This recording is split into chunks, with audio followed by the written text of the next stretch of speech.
The non-stop fighting for Bakhmut can now be understood almost as two separate battles, one on the flanks and one in the city. The Ukrainian counterattack had pushed Russian troops back from the two main roads of life to Bakhmut, which in theory made the famous Ukrainian fortress city easier and safer to fortify and supply. Bakhmut has for months been at the heart of heavy fighting. It has little strategic value but is of symbolic importance to both Ukraine and Russia. In the coming weeks and months, Ukrainian troops have a real chance of achieving victory on the battlefield. The path to victory was by no means easy, but one way it most likely went through Crimea.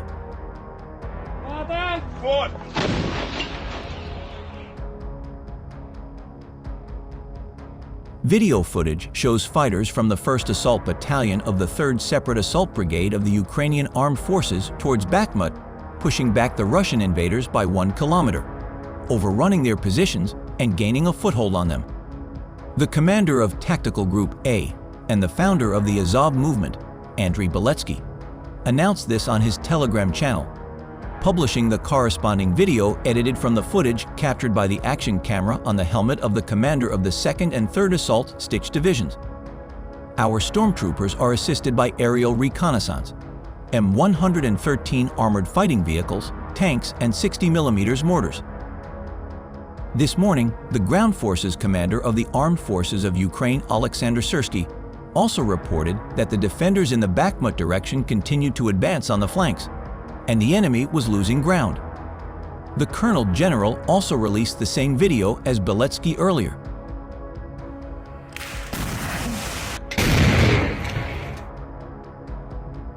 Ukrainian troops have advanced around Bakhmut, said Deputy Defense Minister Hanna Maliar, describing the eastern town as a center of hostilities.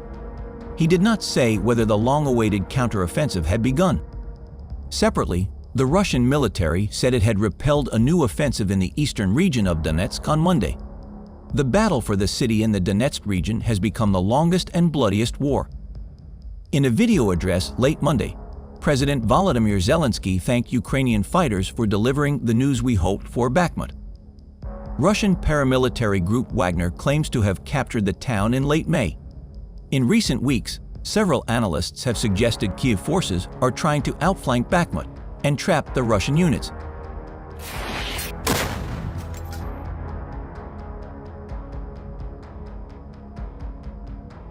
The artillery of the Ukrainian Armed Forces destroyed the base of the Russian invaders in the village of Pryatyn, Zaporizhzhia region, where there were about 100 interventionists and a lot of equipment.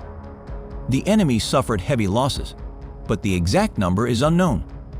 This was announced by the People's Deputy and frontline volunteer Yuri Misyagin by publishing the video of the destroyed building with the logo of the publication RIA Melitopol. The same publication tells about today's arrival at the base of the invaders in the village of Mern, Zaporizhzhia region. There, the interventionists kept manpower and fuel stores. The consequences of the powerful explosion are currently unknown.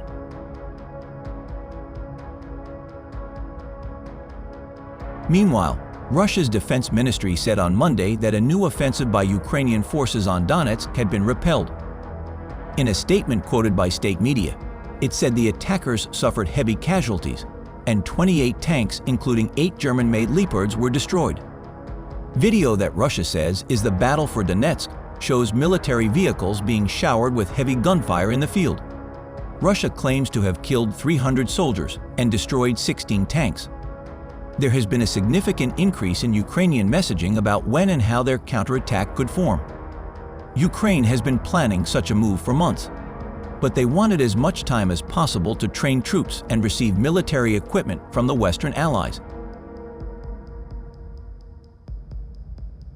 On the other hand, an unknown long-range missile this morning destroyed the base of the Russian invaders in the village of Novoaleksiyevka, Kherson region, 8 kilometers northwest of the city of Genechesk. But even earlier they were published by the Telegram channel Nikolevsky Vanyok, indicating that there was information about almost 100 liquidated and injured people there. The distance between Novoaleksiyevka and the nearest free territory is more than 100 kilometers. This is clearly an inaccessible distance for a HIMARS-type salvo rocket system. But now the armed forces have a choice of interoperable range missiles.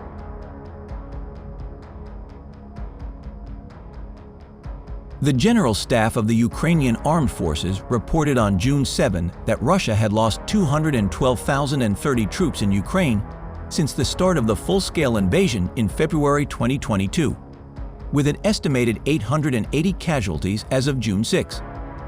According to Russian sources, Ukraine also stepped up attacks around Bakhmut, which was finally captured in late May by Russian forces led by Wagner's mercenary group. While Wagner's troops had reportedly withdrawn from the town, the wings were manned by regular units of the Russian army, from which Ukrainian brigades in the area had recaptured a significant amount of territory in a counterattack that began on 9 May. So far, there is no verifiable information indicating that the Ukrainian forces involved in any of the attacks reported on June 5 included a fresh brigade kept in reserve for counteroffensives.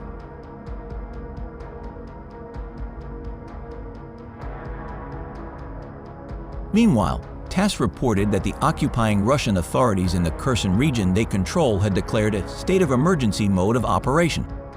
The Russian Federation claims it annexed Kherson late last year, although it only controls the area south of the Dnieper, on its left bank.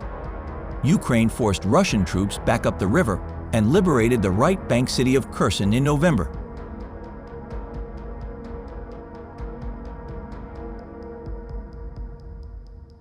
Tuesday brought new, potentially devastating trauma to the battlefield. A clear-cut sabotage attack that destroyed the Kakhovka reservoir dam and sent a torrent rushing down the Dnieper River towards occupied Crimea, which depends on the reservoir for most of its water supply. Russia and Ukraine blamed each other for the attack, which NATO Secretary General Jens Stoltenberg called an outrageous act. Administration officials have yet to conclude whether Russia or Ukraine breached the dam, but losing it can be negative for both parties. Now it will be more difficult for Ukraine to push south of the Dnieper, but it can also be more difficult for Russian troops to maneuver and defend the territory they control.